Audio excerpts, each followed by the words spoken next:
एक लड़का था, उसकी माँ नहीं थी, तो उसके बाप ने उसकी शादी कर दी। शादी के 2 महीने बाद उसकी पत्नी कहने लगी, देखो मैं तुम्हारे बाप को रोटी नहीं दे सकती, अब ये कहीं और चले जाएं। तब लड़के ने कहा, नहीं ऐसा कैसे हो सकता है, मेरा बाप मेरे लिए सब कुछ है, इन्होंने मुझे पाला है, बड़ा किया है, मेरा हर शौक पूरा किया है।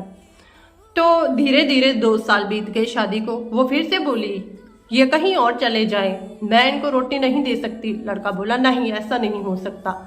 फिर धीरे धीरे शादी को 5 साल हो गए। अब वो एक बात पर अड़ गई, देखो इस घर में या तो तुम्हारे पिताजी रहेंगे या फिर मैं। तो लड़का चुप रहा। उस दिन सारी रात सोचता रहा।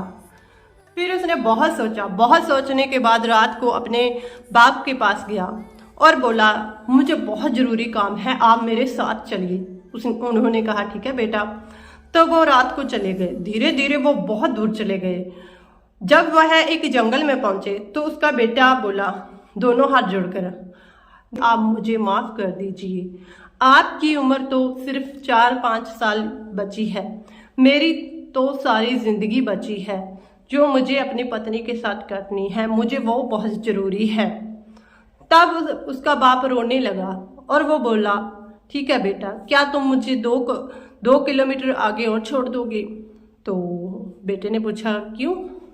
वो बोले, 30 साल पहले मैं तुम्हारे दादाजी को भी यहीं छोड़कर गया था, देखो आज वही मेरे आगे आया। तो दोस्तों, पहले जो कहते थे ना, मरने के बाद नरक और स्वर्ग का पता चलता है, ये सब झूठ है। जो नरक स्वर्ग है वो इस जन्म में ही हमें भोगना पड़ता है। हम जैसा कर्म करते हैं हमारे साथ वैसा ही होता है। इसी जन्म में हमें शीशे की तरह नरक और स्वर्ग का पता चल जाता है। सो दोस्तों, आपको मेरा वीडियो पसंद आए तो मेरे वीडियो को लाइक कीजिए, शेयर कीजिए और हाँ, मेरे चैनल को भी सब्सक्राइब कीजिए। Thank you for watching.